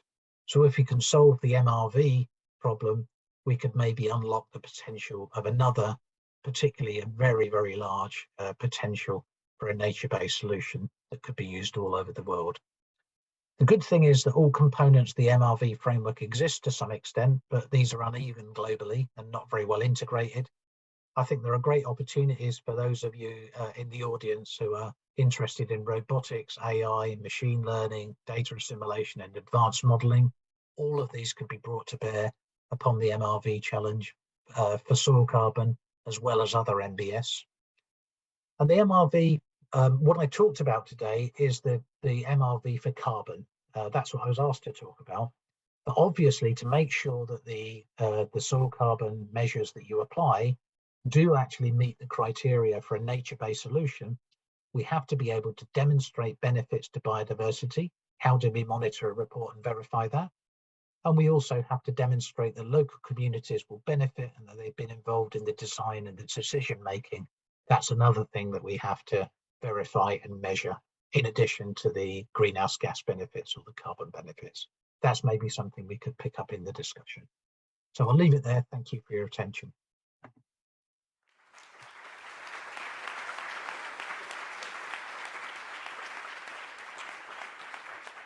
Great. Thank you very much, Pete, for that overview. We've got just over half an hour for a bit of discussion and some questions from the audience as well. I'm really pleased that we've got with us Sean Frisby, who you can see online. Sean is the deputy head of the International Forest Unit, which is a new directorate, which I think is a joint effort in the UK government between Department for Business, Energy and Industrial Strategy, BEIS, and the Foreign Commonwealth and Development Office, FCDO. So delighted to have you with us, Sean. I hope you can hear us all right. And perhaps I can ask you a brief question, actually, since you're joining us. And we've heard in those discussions about the climate potential of nature-based solutions, but then also the kind of issues of actually delivering those at national scale, the rising interest of companies, and also the challenges around monitoring and reporting whether these are making a difference. From your UK government perspective, what do you think are the real priorities at the moment? Yes, that's right. Let me know if you can't hear me there. Hopefully that's coming through okay. We can hear you fine. Yep. Perfect, thank you. Yeah, that's right. So I think we've heard a lot today that when well planned and properly executed, NbS can deliver for development, for biodiversity and for climate goals. But then when the right enabling framework is not in place, the opposite may be true. So from the government perspective, the first thing I wanted to mention is the fundamental role of partnerships. We in the UK prioritise a lot of our international financial support towards approaches where ambitious national or subnational initiatives are closely combined with those of local communities. And this then draws strength from both grassroots initiatives, knowledge and research, and the planning and policy making that we need from governments to achieve benefits over a large scale and for the long term. You'll sometimes hear this referred to as the jurisdictional approach, or others refer to the landscape approach. But for me, it's really more about the partnerships that link government systems with local and community-led action. And I would highlight one particular aspect of that, which I don't think others have mentioned so far, which is the benefit sharing aspect. So we all know that we need to support ambitious government efforts so that they are well resourced and funded unquestionably. And Aline spoke powerfully on the Brazilian example. But we in the UK government have learned from many years of experience in countries that we work with, like our programming in the Colombian Amazon, that the primary role of our support ought to be to reach local communities, and we need to keep an unwavering focus on moving resources as quickly and efficiently as possible to the people that need them the most. And as various people have said already, this isn't necessarily straightforward, and we must be ready to quickly adapt. As just one concrete example, as events unfolded at the start of 2020, the UK was able to shift funding in several of our forest programs to help prevent the transmission of COVID-19 to vulnerable indigenous communities, which would never been something that we would have imagined needed doing in our best laid plans when we started that partnership, but we rapidly realized it was the most impactful thing that we could be supporting at that moment. The second and the last priority I'll mention is the important role that governments can play in shaping markets to truly deliver on their promises. So this includes through our direct participation to create high integrity markets and seed demand within them. This is something that we've been doing for many years through initiatives like Red for Early Movers and now LEAF, which was announced at COP26 last year, having mobilized over $1 billion of funding commitments from governments and businesses to help halt and reverse deforestation at scale. By focusing on these partnership-based approaches with robust environmental and social guardrails at their heart, we're trying to provide a powerful signal to the markets about which approaches the UK believes will truly deliver the benefits that we all want to see at scale. And then, of course, alongside that direct participation, there's indirect things that we're doing through the policy initiatives and measures that we're creating. One initiative that we're supporting that I'll reference is called the Voluntary Carbon Markets Integrity Initiative, which is trying to do a very difficult job of pulling together lots of stakeholder perspectives on what integrity really means, including the important issue of what claims such as carbon neutrality market participants should be able to make and in what circumstances, which I think Kaya's presentation gave us a really interesting insight into. So those were my 2 points, but I'll just briefly end by adding that while carbon finance, which is what I focused on, is certainly absolutely critical to the realities on the ground and a very important instrument, it's clearly also not a silver bullet, and it has to be complemented by the right mix of approaches and partnerships in order for us to realize the objectives that we're striving for on biodiversity, on climate and development. Thank you very much, Sean. So working with local communities and making sure the benefits are distributed and also guiding, shifting the markets. I'd love in a moment actually to hear Alina's view on that. And we've had a question actually on the online Q&A about what is driving the lack of ambition in Brazil, and is it actually kind of the benefits that local communities do or don't see from, you know, not deforesting. So maybe we can come back to that. But I'd like to ask you, Stephanie, and maybe Pete actually first, about this intersection between climate solutions and nature-based solutions, because you touched on it actually, Stephanie, in your presentation, and I was really intrigued by a slide that Pamela McKelvey showed earlier, and I think her take-home message was a lot of things that are good for biodiversity are good for the climate, but the opposite is not necessarily true. There are some things for climate which are not great for biodiversity. So there are a lot of synergies and a lot of potential, but maybe you can unpack the areas where there are real tensions. Do you want to give us your thought on where there are there's a lack of synergy, there are tensions that need ironing out? Yeah, sure.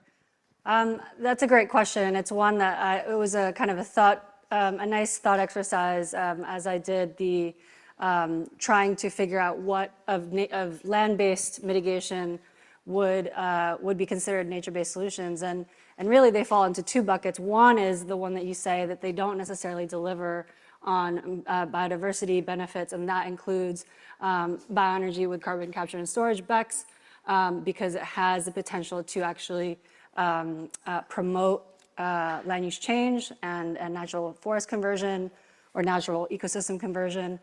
Similarly with afforestation of ecosystems that are natural grasslands, for example, that would potentially affect biodiversity in a negative way. But on the other side, you know, the definition of nature-based solutions is that they are nature interventions that protect, manage, and restore, right?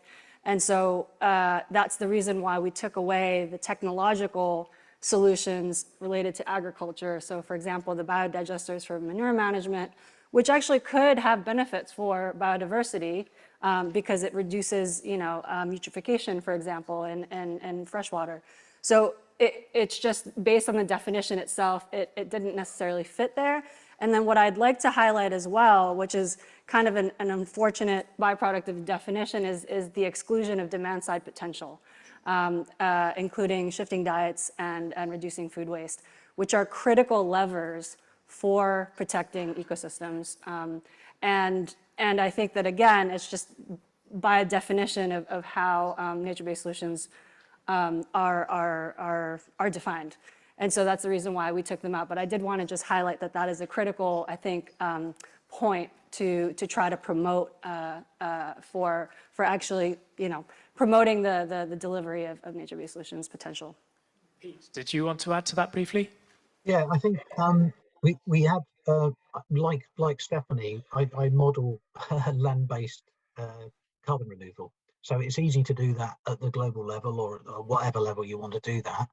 But whether it's a nature-based solution or not depends on how it's done. So it's very much bottom up. You need to go down to the bottom up and look to see, have the local communities been involved? Does it have a demonstrable benefit to biodiversity? There are some, even with reforestation, which is just one thing which Stephanie and I might model that globally, and we can say what the potential is. How that's implemented will make a big difference into whether it's a nature-based solution or not. We could be putting non-native trees on peatlands, for example, which would be a disaster for biodiversity, or we could be using native woodlands to restore some degraded land, involving the local communities, even on their suggestion, and that would be a great nature-based solution. So within the broad categories of land-based greenhouse gas removal or CDR, carbon dioxide removal, it may or may not be a nature-based solution. And that's the sort of thing you can't model. You have to know what's going on the ground. So really we have to assess those from the bottom up. We can set the potential with our models globally, but whether they can be implemented in a way that constitutes a nature-based solution, that really involves people and involves very local context. So Aline, what would you say to a country like the UK, which is keen on playing its role internationally, and given you touched on some of the issues on the ground in Brazil, what do you think is driving this mismatch between policy and activity, and what would be your recommendations to the UK or the EU or others who are interested in playing a sort of systemic role in improving the situation? Should I answer this now or? Go for it now. Now's your moment. Okay, let me start with the first question on the lack of ambition in Brazil. And it's very hard to give this answer without being political, for obvious reasons. You know what's happening in Brazil. And I want to say that the first Brazil's NDC was ambitious. Brazil was the first large developing country that made an absolute target, not economy-wide target, not connected to GDP. So it was really an absolute target. It was considered ambitious back that time. I would also like to say that protected areas, which includes indigenous lands, they play an important role in Brazil's carbon budget. Much of the removals from the land use sector in Brazil comes from those lands, because Brazil takes into account protected areas, indigenous territories as managed forests, and for this it's allowed to account for removals from those areas.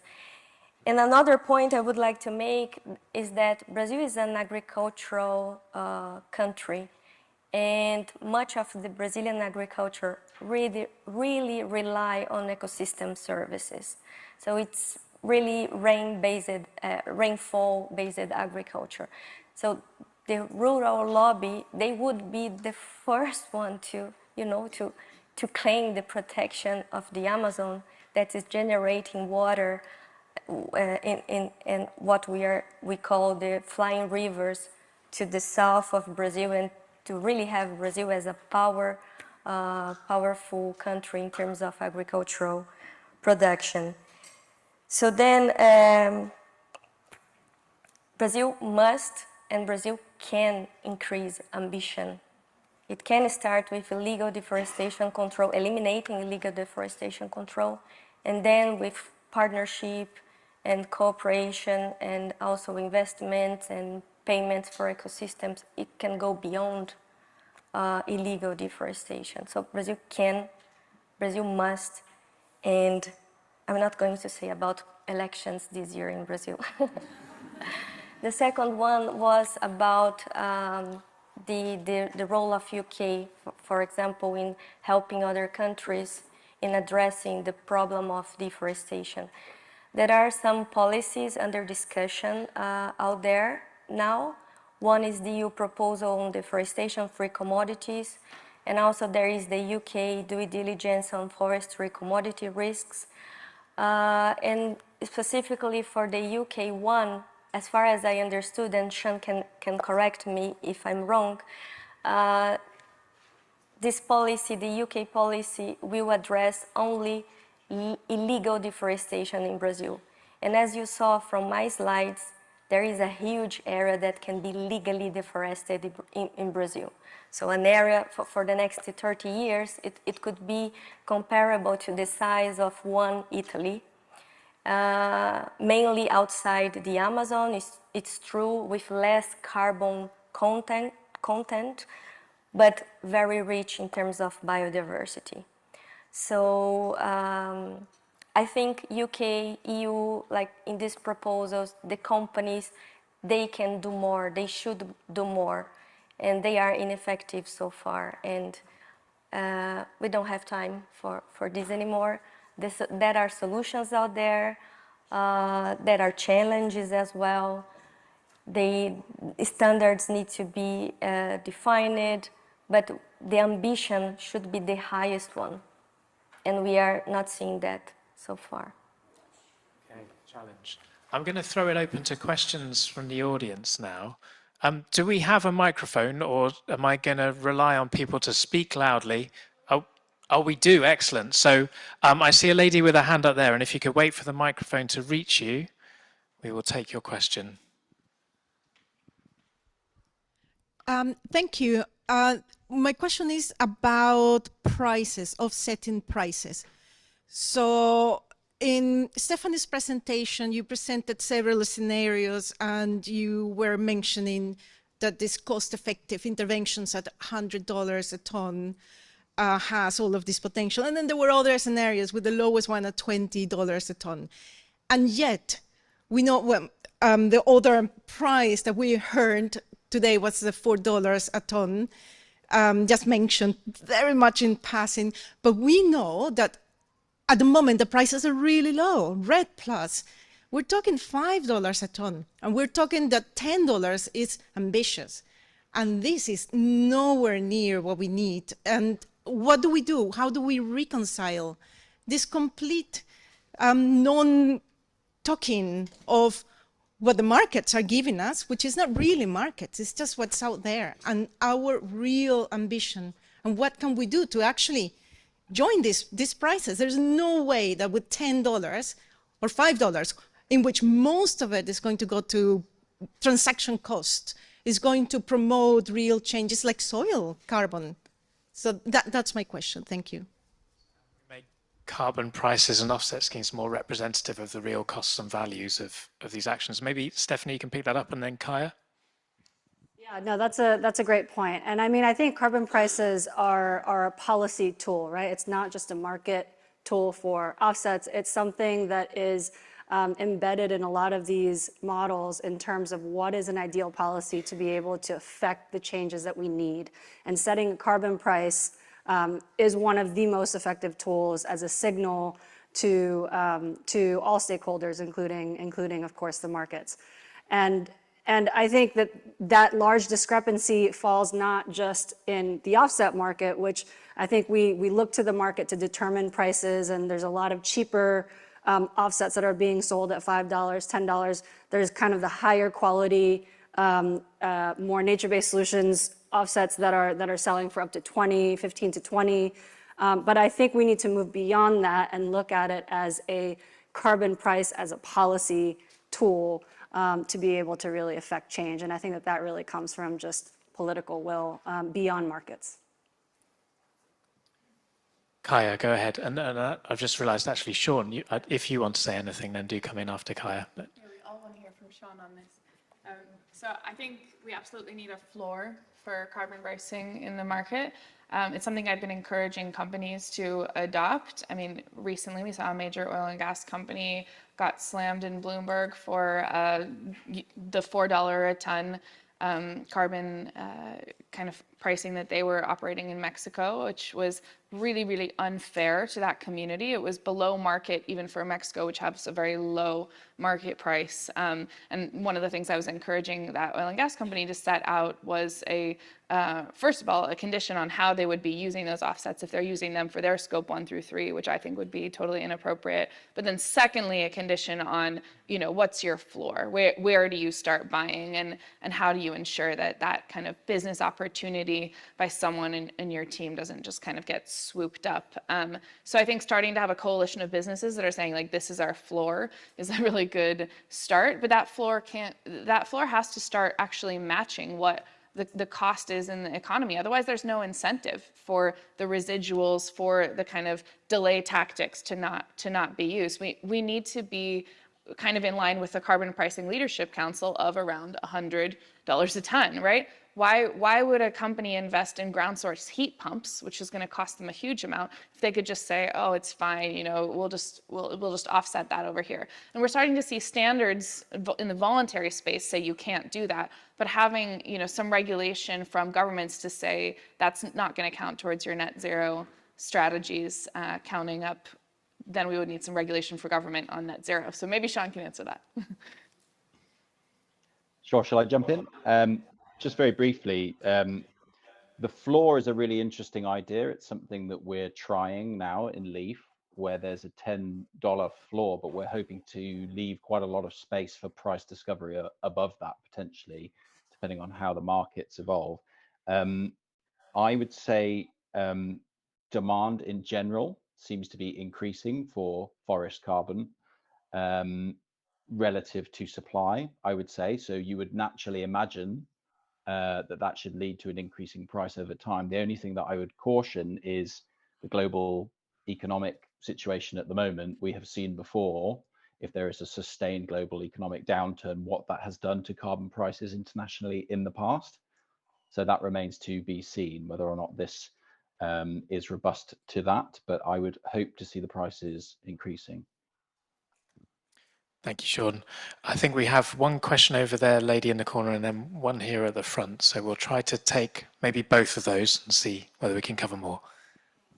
I'll try to be quick. This could go to anybody, but I really appreciated Pete's mentioning of needing to monitor and measure the solution part of all of this. But I worry that the use of the word solution to begin with is setting everyone up for failure, because win-wins are rare, trade-offs are more common, and people have different values. So so I guess this question to everybody is just, do you think that that monitoring and measuring is actually compatible with this concept of solutions when trade-offs are inevitable? People seem to be focusing on participatory equity, but if you look at distributive, what will you do when there are trade-offs? So that's the question. Thank you. Well, I'll let Pete ruminate on that, and we'll take this other question here at the front, if that's all right. We've got time.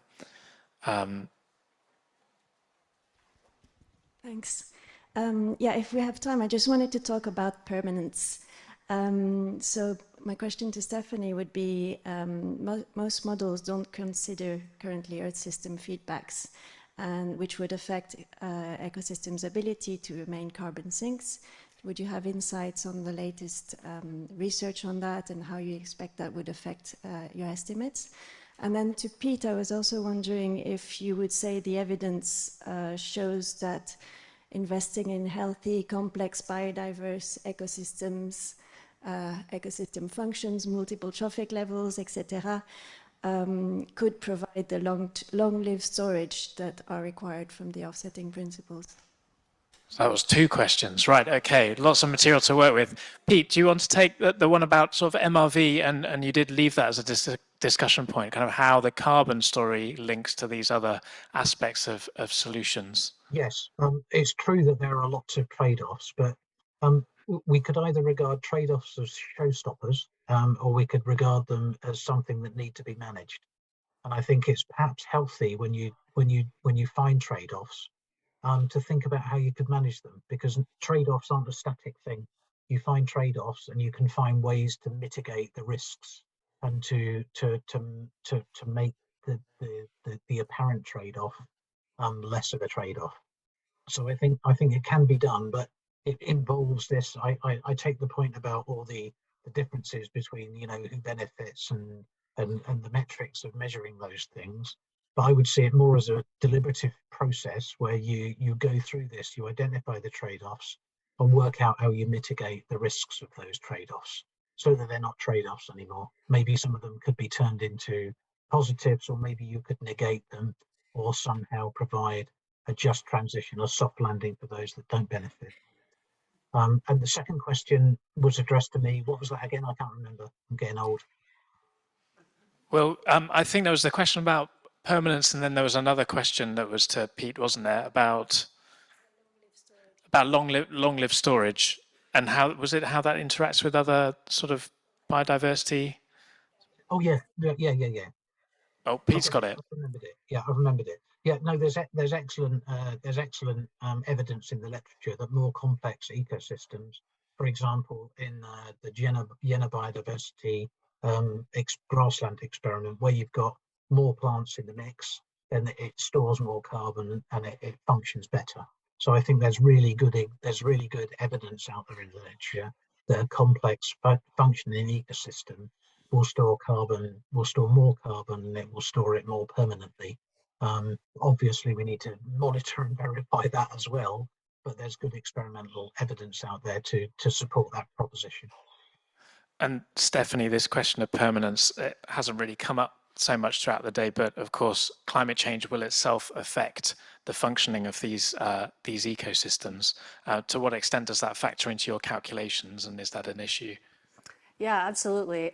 Well, the fate of the terrestrial carbon sink, I think, is one of the largest sources of uncertainty in all climate models. And so it is a very active area of research. It's one in which you have some empirical data that shows that carbon sinks in certain forest basins or certain ecosystems are turning from sinks to sources, including the Amazon, for example. But when you look at collectively Earth system models that look at global terrestrial carbon over time in different climate scenarios, you are actually seeing an increase in the terrestrial sink over time up until 2100, with some of them falling off after that, largely due to the effect of CO2 fertilization, increased nitrogen mineralization, which increases, for example, the amount of nutrients that some of these ecosystems get. But the rate, so the terrestrial carbon sink has been increasing over the last 50 years. The rate of that increase, so the efficiency at which these ecosystems are taking up carbon, is declining. So that is, obviously a cause for concern because we don't know when that's gonna turn over to become a net source globally at a global level. But it is certainly something that affects the mitigation potentials of nature-based solutions potentials, with some studies that I've reviewed that do include climate impacts having mixed results. So there are some where you see an increased level of disturbance, for example, for fires that affect negatively reforestation potential, but there are others that look at global potential that actually see an increase in potentials from reforestation due to, again, the more positive impacts from climate change. So I would just say it's very, very uncertain at the moment, and so it just continues to be a very active area of research, which I invite all of you to contribute to. Great. I'm going to try and squeeze in 2 questions before we wrap up. One from the audience in-house and one from the audience online. I think there was a gentleman at the back who had his hand up earlier. Yeah. So, who? I think was it you? There's opportunity for honesty here. Was it you? Hi. So James James Smith from the World Business Council for Sustainable Development. And I've really enjoyed the debate so far, and thank all the presenters for their insights today. I guess my question is almost a response, but it's also a rhetorical question to everybody in the room here. But it's particularly directed at the question you asked with regards to carbon prices. How do we get carbon prices to go up to something close to the social cost of carbon, which is, $80 to $100 per ton? And my question, my context here is that if we're interested in carbon prices and offset, well, credit prices, I don't like the term offset, getting up to $80 to $100 per ton, that suggests that we, in some way, many of us in the room agree that this is a great opportunity and a way in which we can finance actions to mitigate climate and provide biodiversity conservation and social impact. But we're in a system at the moment whereby we have, the latest guidance, well, many companies are committing to net zero. I think it's over 2,000 now, 20% of the largest 5,000 companies in the world, and that's rapidly growing. And yet we have a net zero standard that doesn't particularly value offsets, and it's only through significant engagement with SBTi that, the idea that companies can use offsets in a optional way has been included. We also have a lot of guidance which suggests that permanence is absolutely critical, and we need to be aiming for many hundreds of years worth of permanence, which could be tricky for some NbS. And we also have engaged, a lot of momentum and a lot of kind of communications from companies and others who are suggesting that removals is the highest quality action that you can invest in or that you should be supporting in this space. And we've already heard the example of Microsoft. And yet, we've also heard that avoiding tropical deforestation is the greatest opportunity for climate mitigation in Brazil and also at a global level, Stephanie. And it's also what would give us the greatest opportunity in terms of biodiversity conservation at the same time. And then to add on top of that, we also have, journalists and others who... question in here? Yeah, I do. So there's a question to everyone, which is, if we want prices to get up to $80 to $100 per ton, do we need to think more as everybody in this room about what we want, the communication messages that we want to be sending in a consolidated way to companies to actually value these credits? Because they're getting a lot of conflicting information and conflicting messages which suggest that these are not valuable and they're not the highest quality action that companies can take. Thank you. So I might ask Stephanie and Kaya if you've got thoughts in particular on that one. And then we'll squeeze in one more before we wrap up. I'll give it to Kaya first. Let me marinate on that. James, I don't think it's at all contradictory to say we are tightening our definition of what a high quality offset is, and therefore you should value it more. I think what we're saying is if you're going to have a removal-based, nature-based offset, we want to make sure that sink remains, and that means you have to support communities, which means you need long-term financing, which means you should spend more money. That's a really cogent narrative I think we can offer companies. And we're saying that has to compete in the price that is kind of a geological alternative, right? So if you've got something where you're financing a community for 20, 30, 100 years to protect a nature-based offset, perhaps that is going to start to creep up to price around $100 a ton that competes with the geological offset. And I think I kind of like that parity. I think that companies should feel fine to choose between those. As I said, companies like to choose what they're comfortable with, like tech likes data, ag likes ag. But within that, there should be some parity so that people aren't just choosing on a cost-benefit analysis, they're choosing on this value system. Stephanie?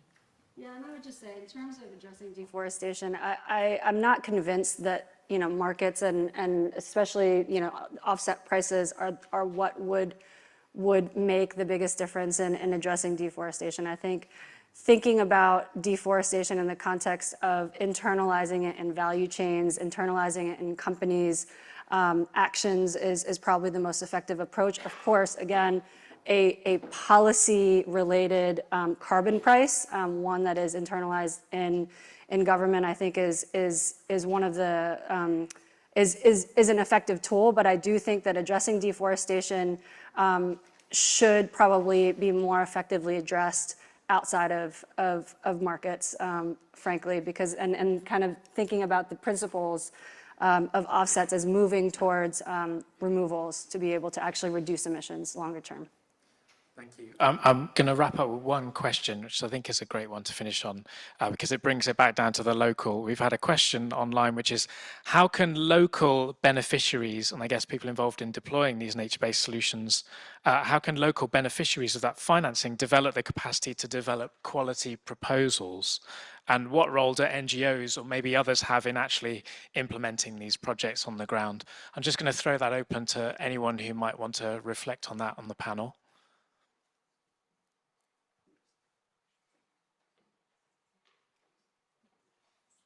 Silence while we're thinking about a good answer to that one. Sean, do you was that a kind of hint of a microphone off? I thought, why not bail everybody out on that one? So look, all I'll say, first of all, on James's challenge about how do we look beyond some of the mixed messages here and help companies to see the value. I think that's absolutely right. And I'll just recall what Pete said about, let's see some of these challenges and trade-offs and alternatives, not as deal breakers, but at things we need to constructively think about and think about solutions. And I do think carbon finance is just one piece of this, as Stephanie said, so we need to think about it in the round.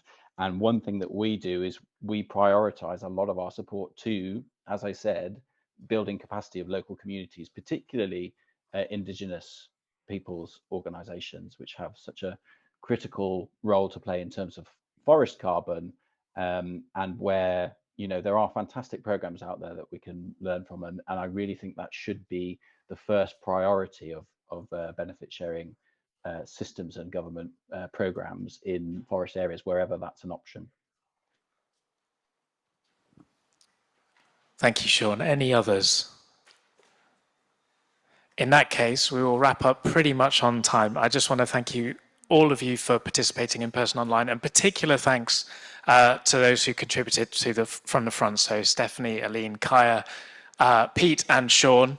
And we'll hand it over to Natalie to close.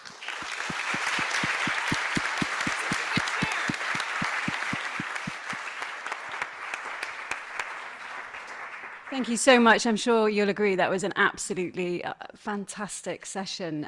Really, really exciting. And it occurs to me that we sort of need a conference on each of these sessions, don't we? I mean, it's just so much rich discussion there and so much more questions than answers. And we will be picking up some of these themes again over the next 2 days. So just to thank all our speakers and chairs for today. But just before I let you go, I'm tasked with wrapping up a little bit to the extent to which it's possible, just within a very small number of slides, supported by the brilliant Will Thompson, Katrina Kendall and Cécile Girardin from the Nature-Based Solutions Initiative, been gathering thoughts from across the sessions today. We'll keep this super, super brief, as I realise I stand between you and a well-earned pint of cold beer or similar. So how about seeing this more in terms of to give you some sort of very high-level takeaways to reflect on as you take the conversation to the pub or where it is you are going now. So, yeah.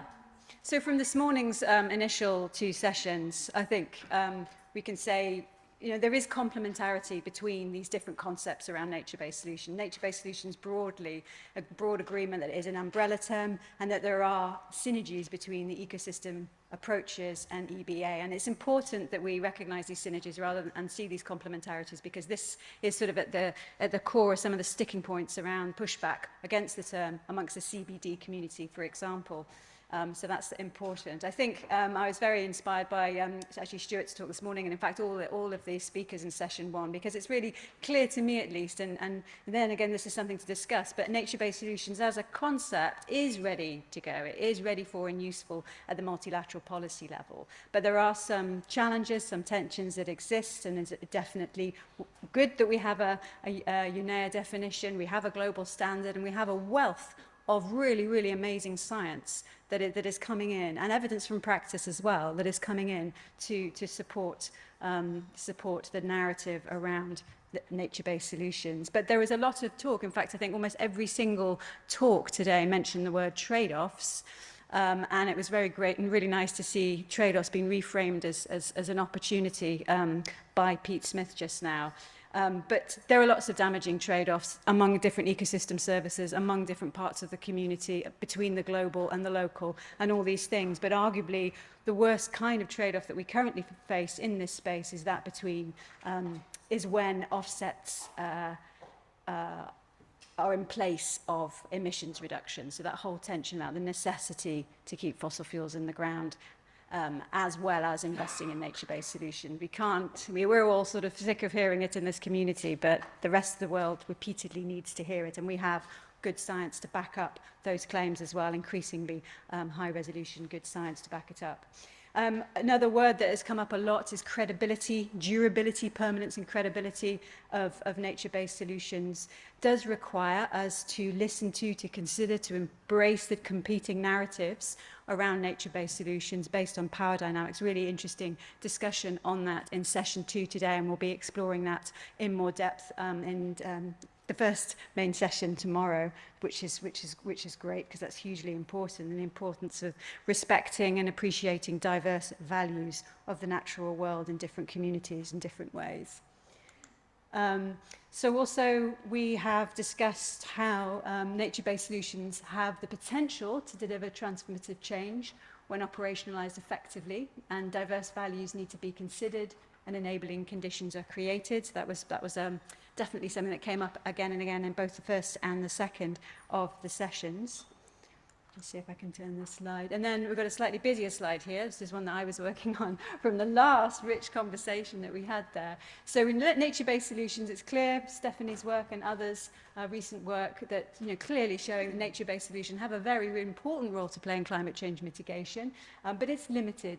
And it only is realised if it also accompanies dramatic emissions reductions.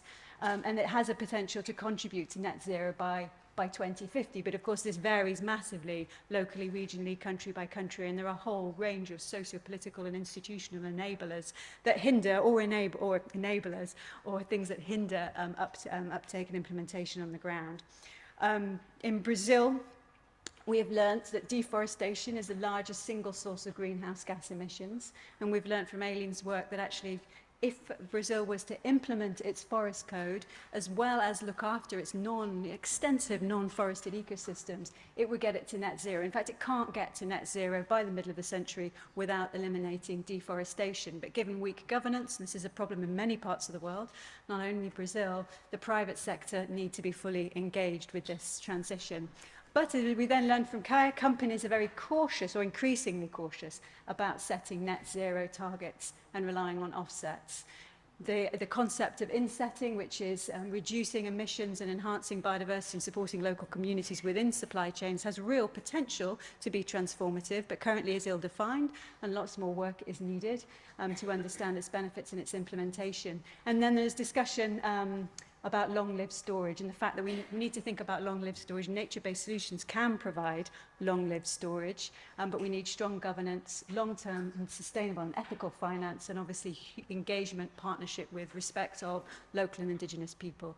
And then Pete was talking about, some of the key technical scientific challenges around this very, very important issue of MRV, and highlighting the critical importance of doing this well within the context of soil carbon, and that there are existing resources and different experimental survey and remote sensing approaches can be deployed to do it better, but coverage is limited. So there's some real sort of challenges there for both practitioners and scientists in improving those techniques.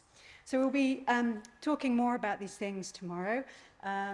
The day will start at 9, so please do arrive in good time. We're going to try and start the first session on time tomorrow, so hopefully that will be possible as we ran a little bit over, which is sort of okay for us, but the Zoom community, which is several hundred people, might get a little bit frustrated, so we have to remember that. We've got these wonderful sessions. Session 4, critical role of Indigenous peoples in delivering successful nature-based solutions.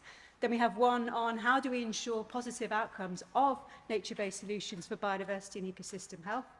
That will be here in the Natural History Museum, because don't forget tomorrow and the day after we have parallel sessions. We've then got one on how we, you know, when do nature-based solutions go wrong, and how do we, you know, understand when it doesn't, overcome those obstacles, and that will be in the Oxford Martin School. And then we have a very important session around how do we get good money to the projects and the people that need it most. So a session, final session tomorrow on financing nature-based solutions.